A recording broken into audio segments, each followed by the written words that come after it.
Hey guys, it's Nick, and I have a special video for you guys today, as we get the first ever interview with a former NHL player on this channel, thanks to a fellow YouTube channel, and it's a Blues channel. Yes, a Blues channel helped me get this interview in place. It's the Blue Note fan report, and guy over there helped me out, and we were able to do an interview with Jamal Mayers in this here video. So it was through a Zoom call, so just a heads up, Zoom calls could have issues, and I'm tried getting all things rendered together, fixed up, good for you to go to watch this interview with Jamal. I do really appreciate Jamal Mayers taking his time out of the day to talk with a couple of fans about the Blackhawks and, well, the Blues for Guys channel. And this is what happened. It was fun. I really do have great appreciation for Guy getting this done, and, well, for Jamal taking his time out of the day again to do an interview with two small YouTube channels like this. So thank you, Jamal, and thank you, Guy, and let's get into the interview. Welcome to former St. Louis Blue And Stanley Cup Champion Jamal Mayers of the Chicago Blackhawks. Welcome, Jamal. Thank you so much for joining me and Windy City Hockey. Thanks for having me, guys. How are we doing? Doing all right. How are you? So, Jamal, I'm going to start this off. I want to ask you a little bit. You got to play for the Blues for 10 years. What are some of your best memories of playing with the Blues?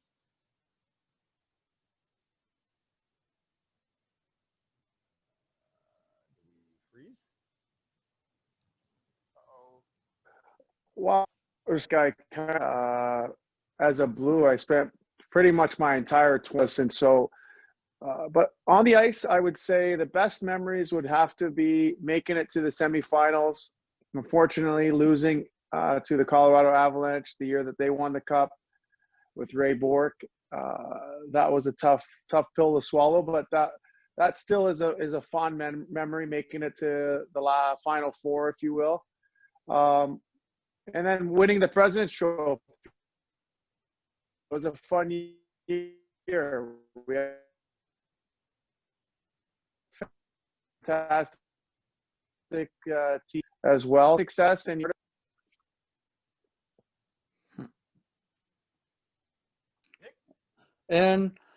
what was some of your fondest memories playing for the Blackhawks, knowing that you played a couple seasons with them from 11 to 2013? Yeah, honestly, for me, guys, with playing with the Hawks was kind of at the end of my career. You know, I was 37 and 38, so I knew that the end was certainly near. And coming to a team who had won 2 years previously, winning the Cup in 2010, I knew there was a real opportunity for this group to do it again. And so it was a huge I was very excited when I got the call from then assistant GM Mark Bergevin asking if I wanted to come to Chicago. So I was really excited to have that happen. It certainly didn't go as planned in my first year, having lost to Phoenix. But then we had a magical run on a shortened season. We started the year off amazingly well. I believe we went under for the first weeks of the lockout shortened season in 20 Cups. So what better way to end my career? And so my memory obviously is winning the Stanley Cup, and no one will be able to ever take that away. Understandable. Yeah, that's a great memory. So I've talked to a bunch of former Blues, and with the Blues winning the Cup in 19, a lot of them, especially long time, felt like that Cup was also theirs. Did you get that feeling too, or winning the Cup with Chicago kind of lessened that for you? No, you know what? Certainly was happy first of all, for the city of St. Louis and for all the fans that waited, I believe, 51 years for that to happen. And there's a lot of people that have been fans for a long time, and certainly they probably never thought it would happen. And so, I'm certainly happy for the team, but I really do feel strongly that it's about the players, it's about the team, and so although you're happy for those guys, it's the players that made it happen. So as much as you want to feel a part of it, it's about the players and what they were able to accomplish. But I'm certain, and it looked like they're having a good time, I'll tell you, around town, and it's exciting for the city and exciting for the organization to finally push down that final wall, that final obstacle, and win a cup. Yeah, I agree. I have one question, Jamal, about the 2013 shortened season. The great start you guys had, going 21-0-3. What was the mood in the locker room after the record was set? You guys lose your first game in regulation to the Avalanche, and then move on to go on winning the President's Trophy, then going on to win the Stanley Cup. Well, honestly, I remember vividly, we were in, I think it was in New York, and I don't know where that was in terms of our run there to start the season, but I remember having conversations with Jonathan Toews, and I think we both recognized that our team game had kind of slipped. Even though we were winning games and we were still on a pretty sweet run, sometimes when you have success like that, you kind of gloss over some of the areas of our game that were slipping, and it really didn't come, really, we are still winning. So you're able to just not think about it. But I think give him credit and give the veterans on the team credit that we realized that our team game had started to slip, and we brought it up to the group. But the most important thing for me was when we went through some adversity in the playoffs, particularly being down 3-1 to the Detroit Red Wings. I remember having conversations with the players and the leadership group, and the reality is that we knew we were a team that could put together some wins. We started the season undefeated, 21, as you mentioned, 21-0-3. And so we had that experience to lean on. And I think that really served us well to find a way to kind of chip away at what would seem as a very tough task in, beating the Red Wings 3 games in a row, down 3-1. But again, I think that was a turning point that this group had the start of the season to lean on, and had the playmakers and game changers to make it happen to get past Detroit and eventually win the cup. Wow. I watching that series fall out in 2013 against Detroit, that was a magical series is how it went down. I really like that answer, how you said that. Yeah, great answer, Jamal. So you spent your time, a lot of your time in St. Louis, and I think you played with Coach Q almost the entire time. What are some of the things that you learned from Coach Q? Well, I had Joel when I was 21, so he seen me at a young age, and then he saw me as an old guy. So he saw me coming into the league, kind of trying to find my way, find my niche, if you will. It's hard for some people to believe, but I was a point guy, a goals and assist guy in college, and realized early on in my pro career that wasn't going to be my role with the Blues. And the reality was we had an older team here in 96, 97, 98. And so for me to find a way to get on the ice, I had to change my game a little bit, use my tools in regard to my skating and my ability to be physical, and kind of find a way eventually to be a penalty killer and a guy who could be relied upon in the bottom six.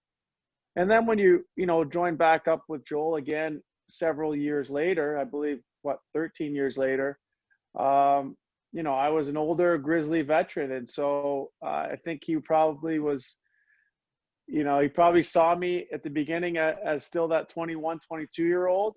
And the reality is you become an older guy. But I think he also knew that I was a team guy. I think he knew that I would help in that regard. And not that the team was lacking with leadership. They certainly weren't. They had guys who had done it before. But just to be another veteran presence, a guy who never won before. And, you know, there's a lot to be said about the makeup of hockey players. Sometimes when a team's had success in the past, you bring in old grizzly veterans that haven't won before.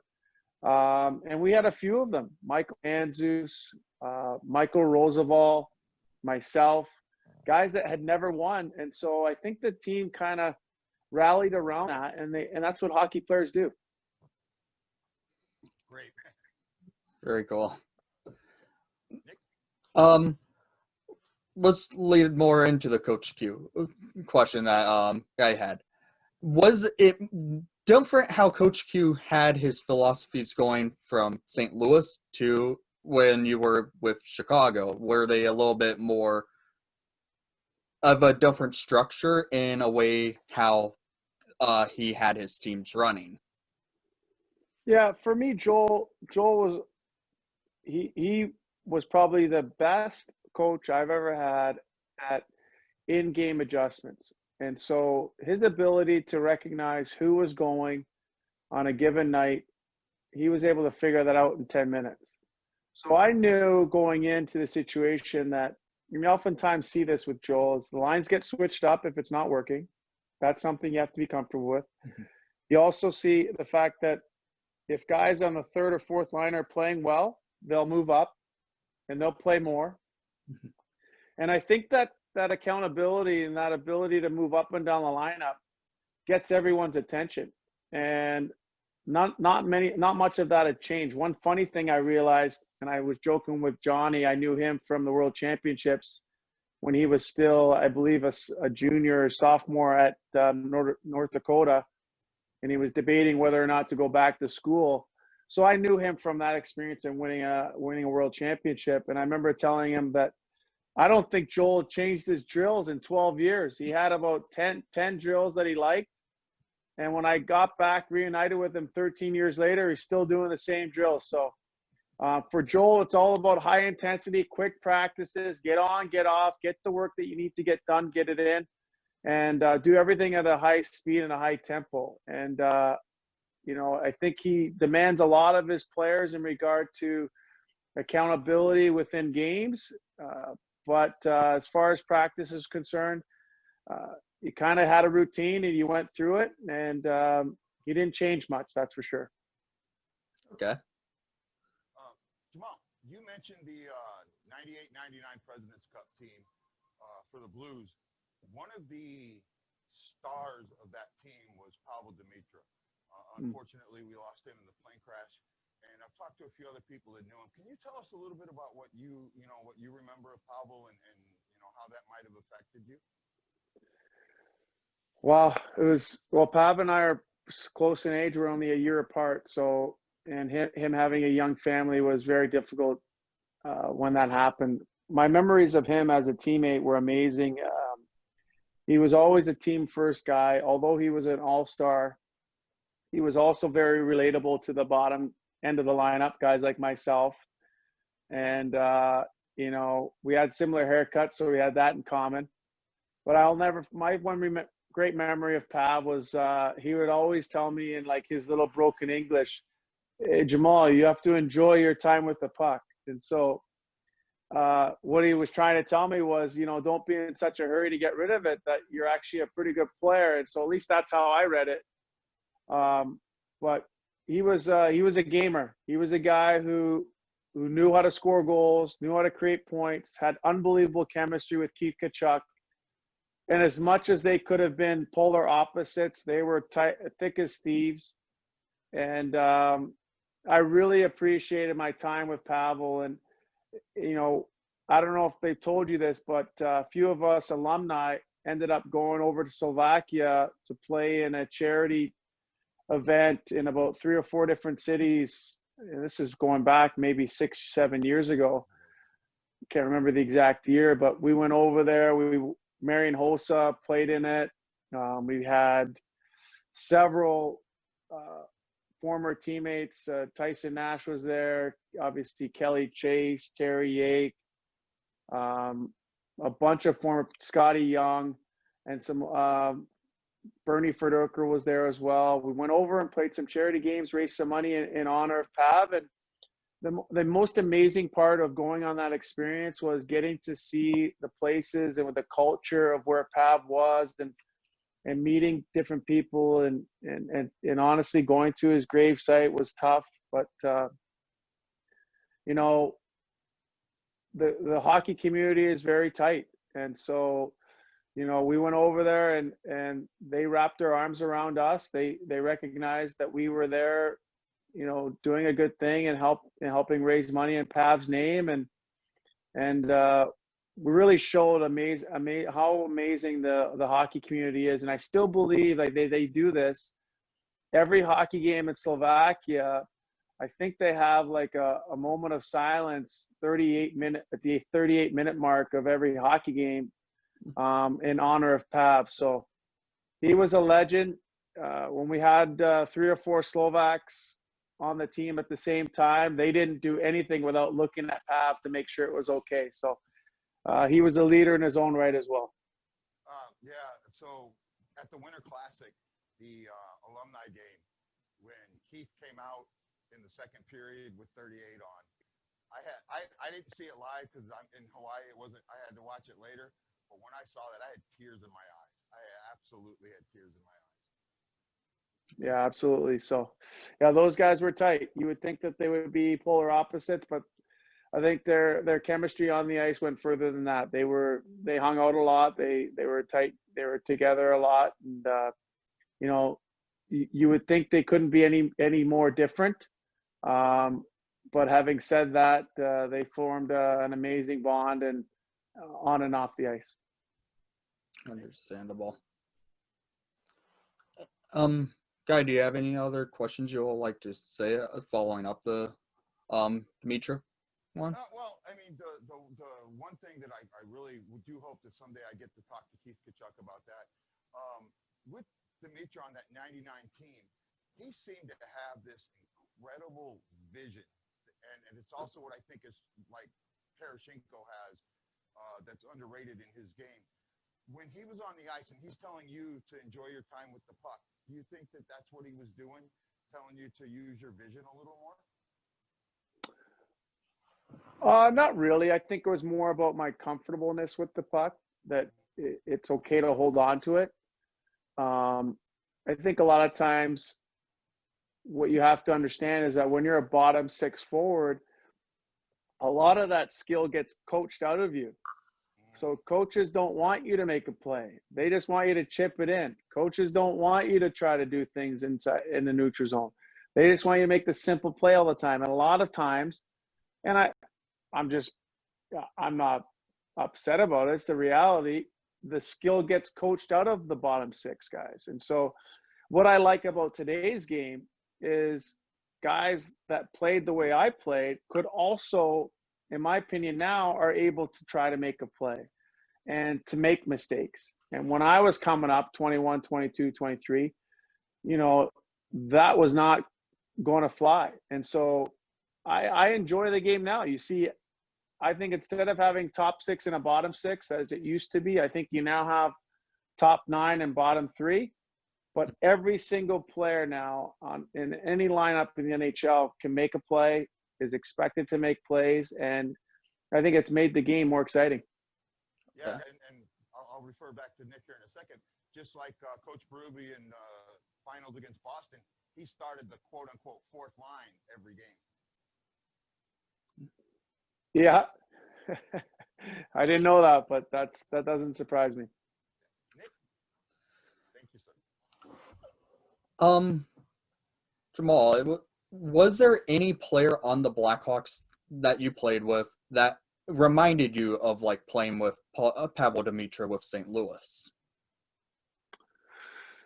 Well, Pav had a unique way about his game. He was unbelievable. I know a lot of young guys do it now, but one of the things that he was patented at doing was going behind the net, passing it back out the same side he was coming from. usually on his backhand, and the line mates would obviously know that that's what he was going to do. And as many times as he did it, he would always fool the goalie. He would always fool players that he was playing against, and basically give his line mates a tap in. Anyone on the Hawks, it's similar. I mean, you take any high-end skill guy that's more of a smaller stature. He was a heavy guy, though. Let's not forget that. He was about 195 pounds. He was about 5'9.5", 5'10". He was like a bowling ball. And I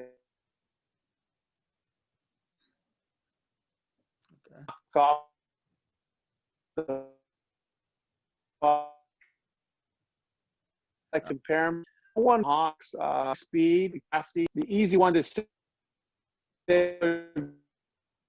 Patrick Kane, but not toe drag, shoots the puck more, I think, because his stick's so stiff. So they're different players, but vision certainly, and awareness on the ice, and ability to understand when pressure and trouble is coming, and how to create time and space for his teammates and line mates. They're certainly very similar in that respect. Okay. I was just wanting to know because I know how Pavel Dimitrov seemed to be like a leader too, and how he was a skilled player. I was wondering if there was someone that reminded you when you were playing. So I understand where you were going with that. Well, one last question about the Blues before we move on. You developed this right hand that I remember was like steel. How did you develop such a type of hand? Did Kelly Chase or Tony Twist have a little bit to do with that? No, but just fear of getting hit myself. So, I'm sure you've talked to a few guys that enjoyed those fights where you'd see guys getting punched in the, we called it a punch in the face contest. That wasn't my goal. My goal was not to get punched in the face. So, fortunately, I was pretty strong, so I could kind of dictate when I was going to punch and when hopefully stop my opponent from punching. But there's no question, I was all righty all day long, and it's you try to end those fights as quickly as I could, and sometimes they went a little bit longer, but not the part of the game that I necessarily enjoyed, but it kind of happened. You play the role where you're a physical guy. You're getting in there, and you're gonna make people upset at times, and sometimes you got to stick up for a teammate. So back then, it certainly was more prevalent and prominent in the game. To add on to like the fighting aspect, I have one question. 2013, Raffi Torres versus you. Raffi Torres returned from his suspension after that very blatant dirty hit on Marian Hossa in the playoffs in 2012. Everyone had a lot of respect for you after getting into that fight with Torres a few minutes into the game. Can you go through what led to you getting into the fight? Yeah, I mean, up until that point, I've been in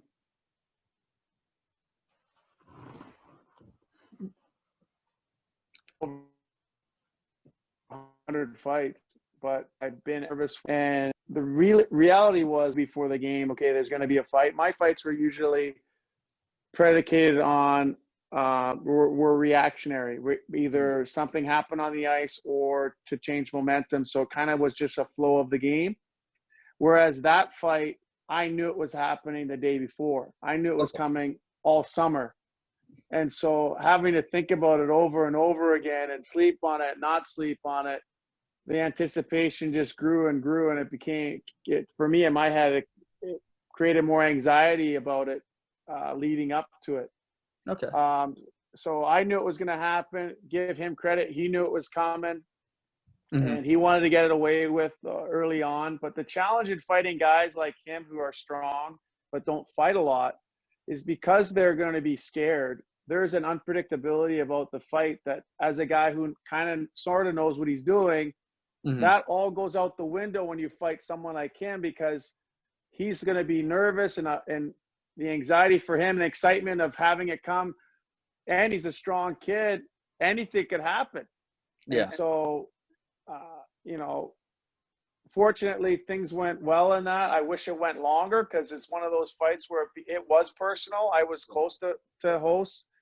I really did want to put some damage on Rafi for that. I felt like it, not to digress, I feel like at that time, the PA, and they still do, they protect the offender way too often versus the victim. And I think that still needs to be resolved. I think the league has done a fantastic job of getting a lot of that stuff out of the game. Yeah. But it certainly was a predatory hit. It was certainly a hit that I didn't appreciate. It was one of our best players out of the series, changed the momentum of the series. But it wasn't just a clean hit. It was a predatory hit. And I'm glad that I was able to get retribution, and I still have people me for that, and I always tell them I did it gladly and willingly, and I would do it again, and I wish it went longer. Okay. And I have a lot of respect for you doing that type of fight because growing up, Hossa was one of those players I respected watching and stuff, and how he was with the Hawks. And when you came to the Hawks and you did your that dropping the gloves with Rafi Torres, it was a good, respectful way of gaining a lot of respect out of a lot of Hawk fans and fans around the hockey world. Well, I appreciate that. So, Jamal, I got a question to ask, and I hope you don't mind this question. There's a big movement in hockey right now to the diversity of hockey.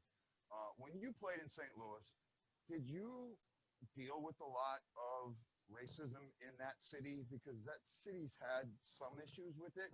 Now, I've gone to tons of games, and I'll be honest, I've never seen it, never heard it. Had players like yourself on the team at the time. But I was just kind of wondering how you felt when you were in that city, when you played there, when you lived there, if that was an issue with you, and what do you think about how the league is going about it now?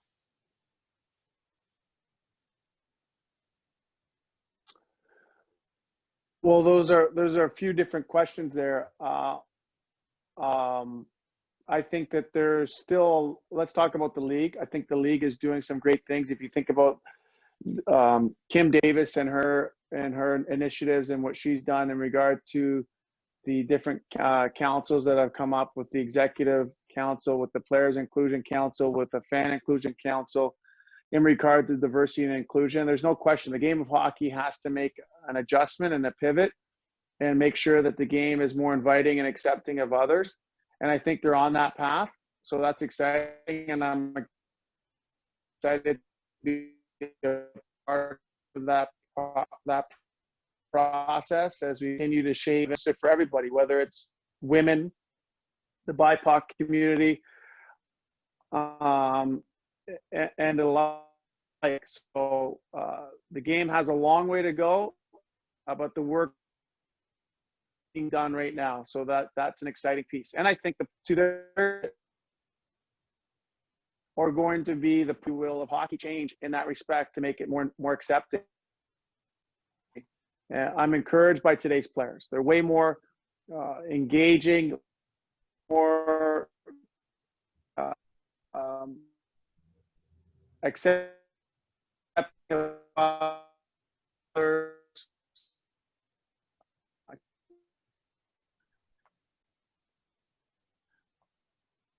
And I'm encouraged by today as that changes over. I can under the surface. I see how it's divided in a lot of respects.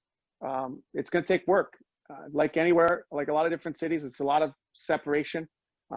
It's not like that where I grew up in Toronto. You have the middle class people. We had East Indian family, Irish family, Pakistani family, and we all played ball together, so it didn't matter.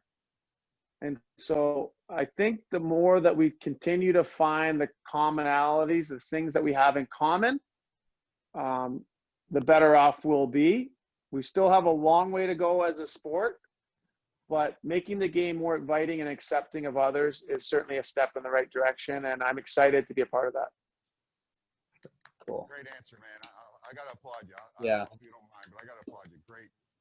Thank you for answering that tough question. Absolutely. I have one more question about like the Stanley Cup, Jamal. It was about going into Game 6. You knew you were going to not be in the lineup to play because, unfortunately, you didn't play any of the playoff games, but you were there for all the warm-ups and practices. What was the feeling to you going into Game 6 of the Stanley Cup final? Well, just nervousness. I think that, well, a lot of people, I'm not sure if I've really told people this story, but at the pregame meal, Johnny came up to me and he said, "Hey, after we win the cup tonight, I'm going to give you the cup first."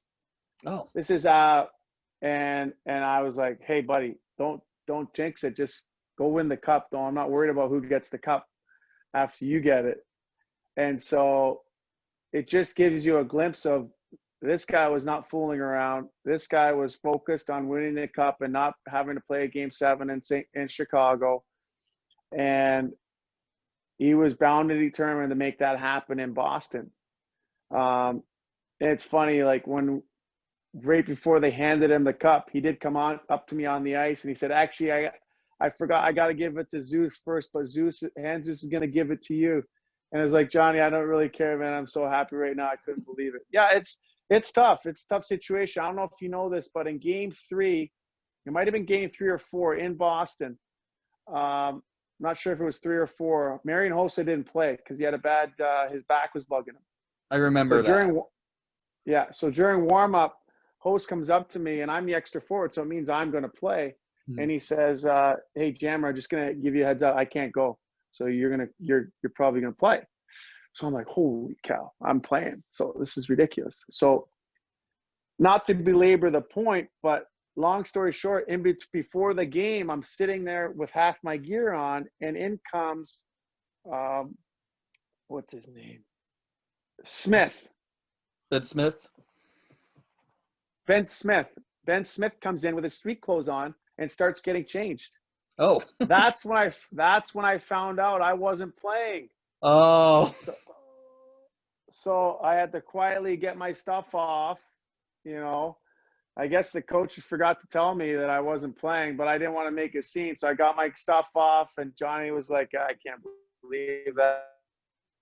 I didn't want to get a distraction, certainly before a Stanley Cup final game, but that one kind of hurt. So my point being, the fact that we ended up in Game 6 way, and what Understandable. I understand how the feelings could have been just amped up quite a bit, and how you had to see that Ben Smith came into the lineup instead of you. It seems like a Jagger, but you honestly were a true leader in the locker room, I feel like, and I think that's really cool of you, knowing, okay, the Ben Smith is coming in for Game 3 or 4, and then you undertook it as a true leader in the locker room. Yeah, I mean, you know what? I'm an old man now, so it's all water under the bridge. It's not something I think about ever. I think about the fact that we won the cup, and that that group will be forever on that cup, and having my name on the cup is a special thing, and it's something that no one can ever take away from you. So it's an amazing bond we'll have as a group, and it's still fun to see those guys and run into every single one of them. I totally understand. Yeah, what a great. Well, Jamal, I also know that you're an author. Could you tell us a little bit about your book?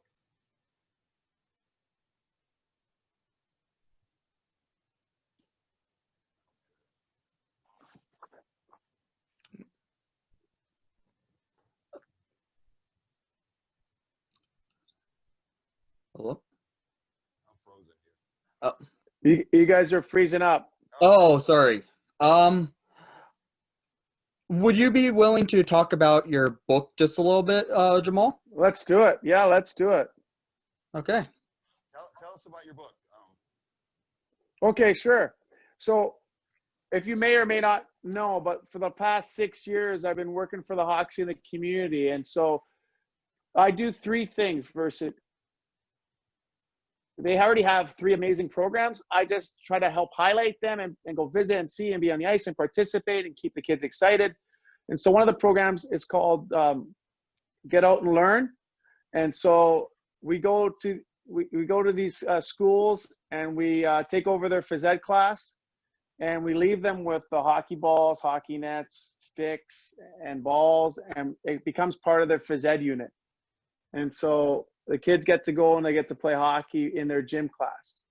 The next extension of that, obviously, is First Stride. So those same kids, after they take part in that program, goal program, they get to do the First Stride, which is they actually get to try skating. So give credit to our owner. They eliminate all the obstacles. They get buses. They go pick up these kids from their school. They bring them to the practice facility on the west side. They give them the skates, instruction. They get to learn how to skate. They get to do that about 10 times. And then from there, those same kids can do Little Hawks, where they go on the ice and learn how to play hockey for less than $150. They get head-to-toe gear with a stick on the ice to learn how to play. Part of this program now won't start grade. So my thought was grade. And so at the time my son was 5, he's now 8. I started writing these stories based loose home, not having a lot of the resources to play hockey. So I started writing these stories. And over time, before I knew it, I had 5 books, guys. So the first book was published last year. Unfortunately, the timing wasn't great and was published in March. We'll pick back up the energy again in 2021 and relaunch. But basically, it's a story of a 6-year-old Jamal learning how to skate. The obstacles, obviously, having, being a player of color, playing the game, and the challenges that I encountered, if you will. But it's a positive story, and I want it's not just a story for kids of color. It's a story for all families. It's a story to bring up the topic of diversity and inclusion for everybody. And so I'm excited about the project. I'm excited that the Hawks have partnered with me in this. I'm also excited that I'm in the works with Line Forge here in St. Louis to possibly make it an animated series. So there's a lot of really cool things hopefully coming out about this book, but it's rooted in diversity and inclusion, and it's kind of the timing appears to be right. So hopefully families and kids, get out there, NHLshop.com, and grab your book, fellas. Did you guys get one yet? No, I have not, but I will get one. I was trying to get one, but I had issues I had issues with the buying process. I was trying to get one. I might try and pick one up after the interview. Yeah, check it out. NHLshop.com, $8.99, and a portion of the proceeds go to the Blackhawks Foundation and all the great work that they do as well. So, thanks. Absolutely. So, Jamal, now that, obviously, I'm a Blues fan. He's a Blackhawks fan. And you're one of the few people that got to see this rivalry from both sides. So, I want to know what it was like for you when you were on the Blues, because you were on it when the Blues were at their height and the Blackhawks were down a little bit. What was that like for you? Well, we played them one year in the playoffs, too. I'm pretty sure we beat up on the Hawks. I ended up scoring 2 game-winning goals, just not a big deal in that series. But no, it was honestly, it was fun. I remember having battles against Matt Barnaby, lining up against Taser at the beginning of his career, realizing that, wow, this group's going to be special very soon. But, you know, playing against Adrian Aucoin and there were some tough lean years there for the Hawks when I think the Blues used to get to I did enjoy those. Will, it was always fun being a part of a rivalry like that, with the cities being so close to each other. You'd always see fans. Blues fans will be in Chicago. Chicago fans will be in St. Louis, and it's kind of cool to see that. You know, for a few years there, when both teams were good, it always makes it more interesting and fun when those teams play each other in the playoffs. Yeah. Absolutely.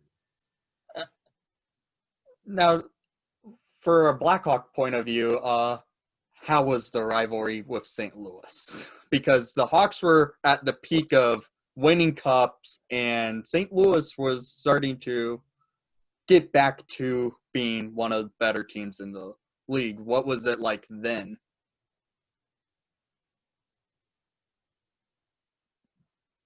Yeah, I would say when I was with the Hawks, the Blues always thought they would bully the Blackhawks, and our best players, Taze, Kane, Keith, would not let that happen. So they would invite that type of game because they would just find a way to weave through it, find a way to avoid that type of game and use their skill and their smarts to beat up on the Blues. So it was I know you don't like to hear this, but those were fun games, but the Hawks usually came up on top. Yes. Well, you know, it really doesn't matter. It's a great rivalry. I think it's probably one of the best ones in hockey. To me, I think the only one that beats it is Toronto-Montreal, maybe. But to hear you say that, see, a lot of fans think that it's just the fans' rivalry, not the team's rivalry. To hear that the teams still get that feeling, really. And now, you know, real quick, you know, unfortunately, I just thought the question. The NHL may take Chicago and St. Louis out of a division for a year. You being a Chicago analyst, what do you think about that? Yeah, I understand. It's difficult times and difficult decisions have to be made in regard to this year. But I think you got to look at the positives. The positives, you have an all-Canadian division. That'll be kind of cool. It'll be interesting to see what all the other divisions shake out. They'll always be rivals. Go back to the old Norris division. I think they called it the Chuck Norris division. That's not going away. I think the NHL realizes where the rivalries lie and how important they are to stay together. I think it was tough to see Detroit go to the East for both teams. But those rivalries will be there, and they'll be there for a long time. Understandable.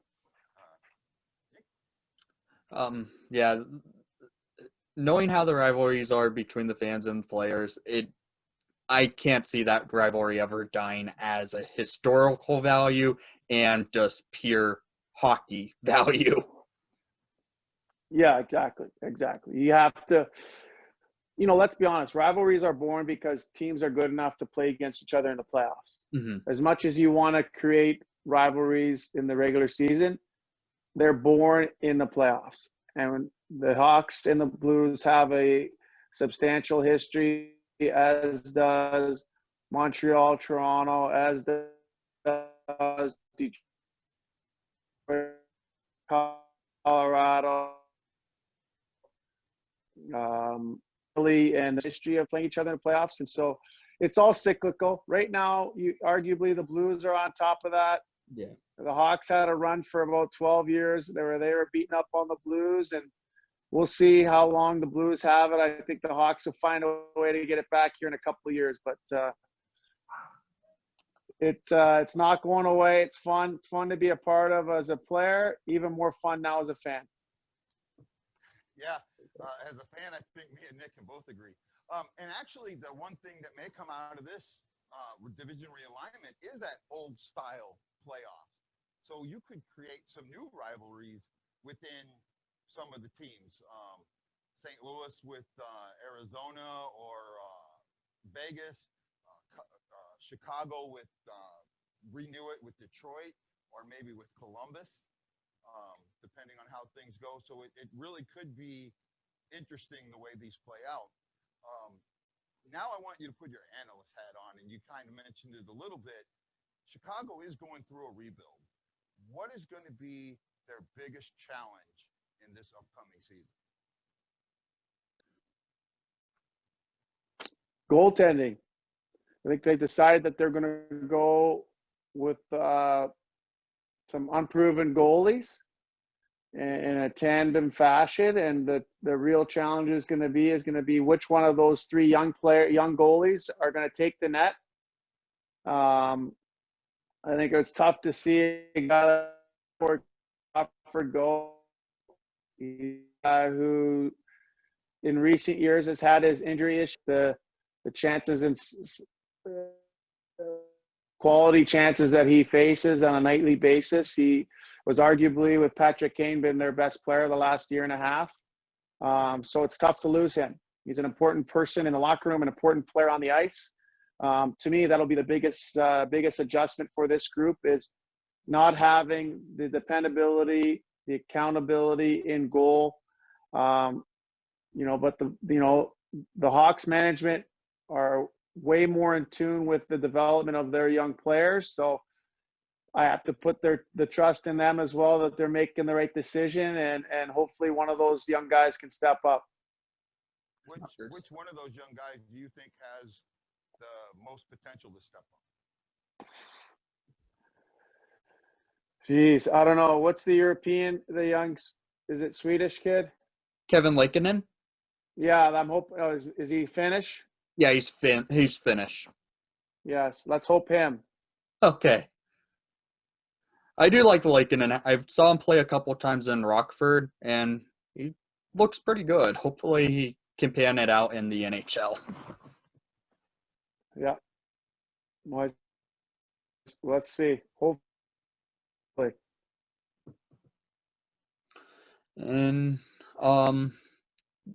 it looks like the Hawks do have a few younger defensemen also coming up, like Ian Mitchell and Nick Beaudin, and if you want to include Adam Boqvist, since he had his rookie season last year. Do you think that could help them improve their defense that they had issues with in the past couple of seasons?